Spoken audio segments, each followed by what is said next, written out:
สบายดีพี่น้องสบายดีทุกคนเนาะวันนี้ก็อีกมือหนึ่งพาอาหมีมาหลอกตลาดอัยยาลามาลินสันซองเราจะพาคนมาลินสไลเดอร์จากคนสิลินจะบอกโมลินคนทำทาคือๆจากสิลินจะบอกถ้าเบิ้งเป็นสิลงเอาเบิ้งเอาวันนี้แจ้ว่าคนสิลินจะบอกยันโอกาสก็5 โมงจับ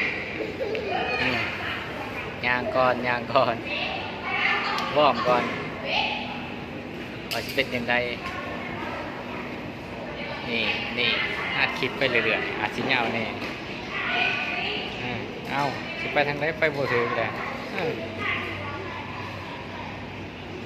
ไปบ่ถือเอาเบิ้งเอาย่างไปแน่บ่เขาไปสั่งไปทางใดกัน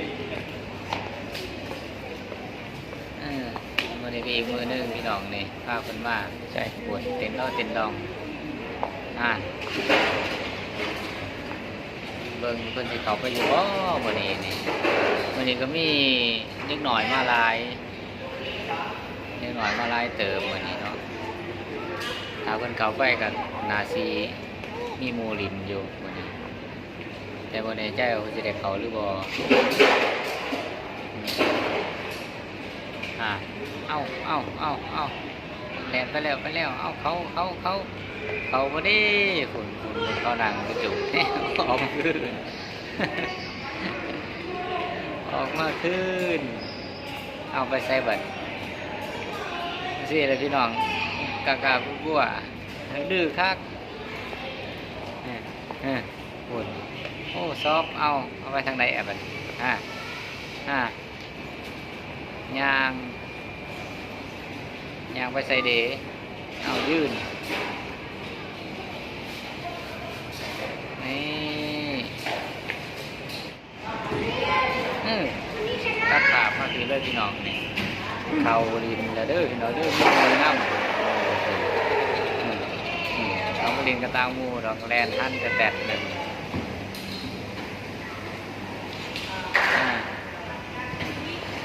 ทีนี้มูมันจะเรื่องกันเอา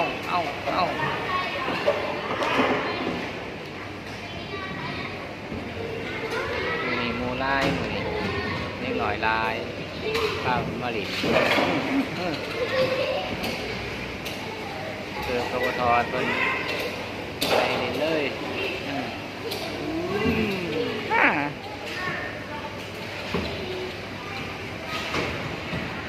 ได้เพื่อนเล่นแล้วได้ตัวหน่อยๆก็ได้โน่นอยู่ข้างบนมาลินตลาดอัยยาลาเฮ้ยใกล้คนโนเต็ดนี่ได้เลยก็เป็นแล้ววันนี้ล่าเดี๋ยวข้าวเพิ่นมาเนาะอยากทำการทำงานพี่น้องวันนี้ไหว้ก็เลยเดี๋ยวข้าวเพิ่นมาหยุดงานอยากให้คนกินเขาตั้งแต่เอาเพิ่นมาเขาบ่เคยกินน้องหยุดเลี้ยงเพิ่นก่อนทั้งอาทิตย์กินก็จะได้เฮ็ดงานที่เก่าเบิ่งก่อนมันคนได้ลิ้นได้ย่างก็คือสิกินได้หอมก็เบื่อพอจะไปทางใดก็ได้บัวนี่ต้องป้าเพิ่นออกมาลิ้นแรงอัดไปเรื่อยๆพี่น้องคลิปนี้ชิ้นยาวเลยขอบใจพี่น้องขอบใจทุกคนที่ติดตามล้มรับส้มเนาะเล็กหน่อยเพิ่งมาอันนี้จะมีมาดินนี่กระโมงนะจะได้เด็กหมดถึงใจ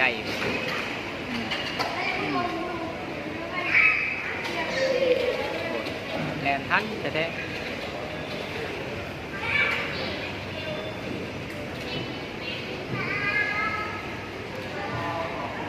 ขึ้นไม่ได้มันขึ้นไม่ได้ลูกเฮ้ยขึ้นไปยังไงน่ะ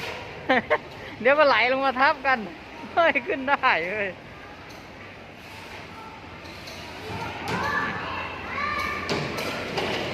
ดิ้นตัวเองทั้งนั้นทั้งนี้ย้อนซ้อนมองเขาตะลุลูกคนขึ้นเลยเลย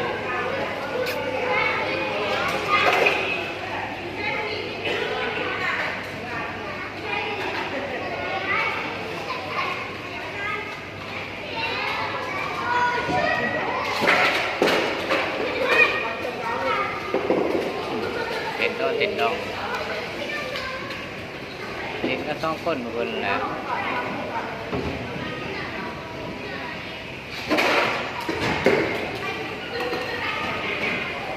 นิดหน่อยผมก็ลิ้นดูแก่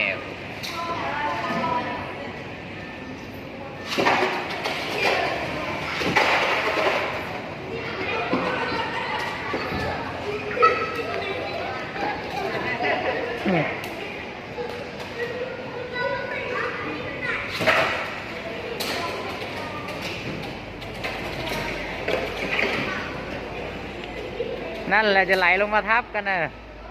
จะขึ้นยังไงอย่างนั้นน่ะมันจะไหลลงมาทับกันน่ะดิโอ้ยหัวแตกเฮ้ยฮ่า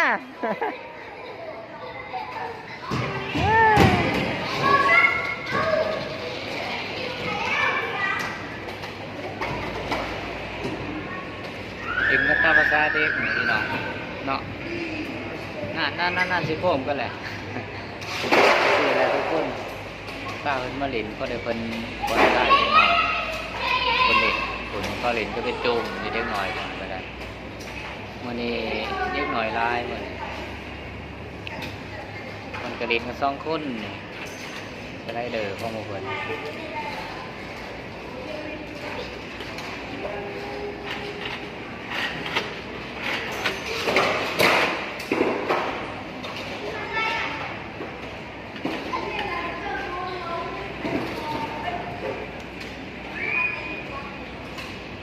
แล่นคุณนางแล่นทันแท้ๆโอ้ย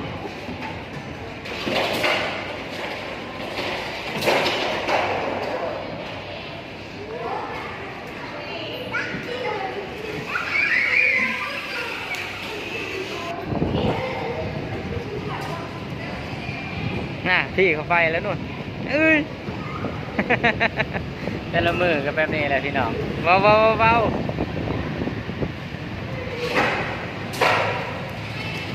เดี๋ยวล้มลูกเดี๋ยวล้มพาลูกรอ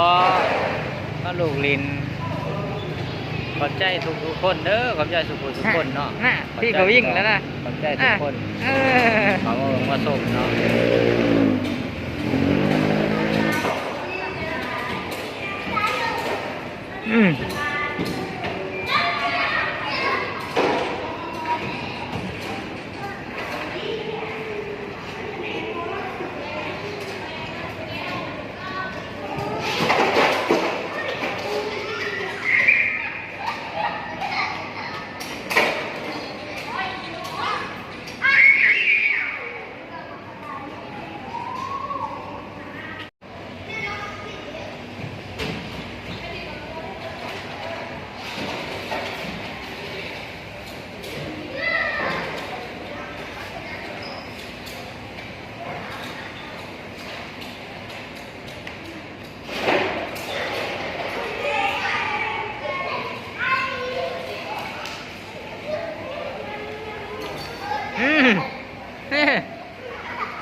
ดูเลยวิ่งอ่ะ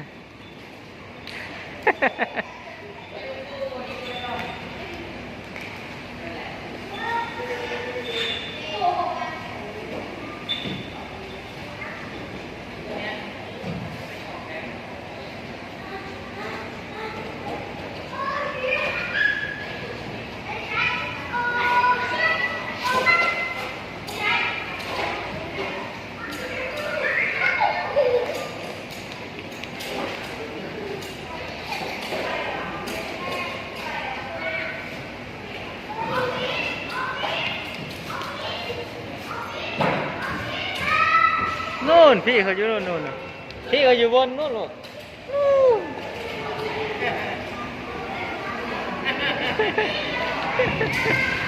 คลิปนี้ก็วิ่งยังไงพี่น้อง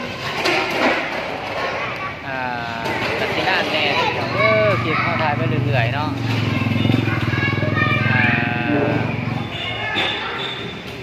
เป็นการลินกับโมเพิ่นมื้อนี้มาแต่ละเทื่อโมบ่มีคนหน่อยมื้อนี้คนหลายมื้อนี้นิดหน่อยหลายเพิ่นได้พอโมเพิ่นเล่นเนาะว่าซั่นซูมือ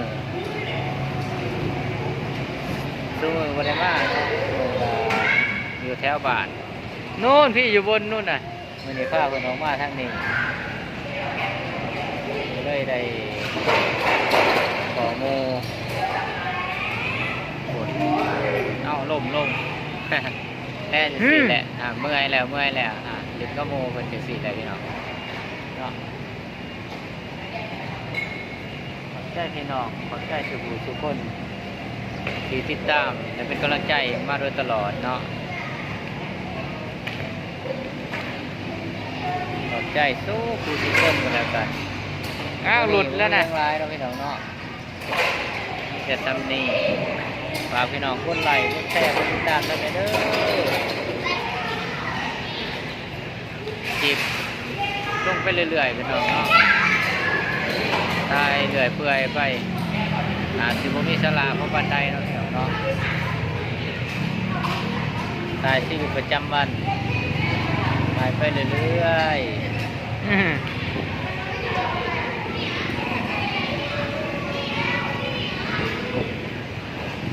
สำหรับมื้อนี้เนาะพี่น้องเนาะสำหรับคลิปนี้เดี๋ยวขอลาพี่น้องไปเที่ยงสนิทเด้อเนาะถึงไม่ได้ลงไม่ฝากพี่น้องติดตามเด้อพี่น้องเด้อขอบใจทุกคนขอบใจทุกความมาชมขอบใจทุกการติดตามเนาะใจหลายๆมื้อนี้ขอลาพี่น้องไปก่อนบ๊ายบาย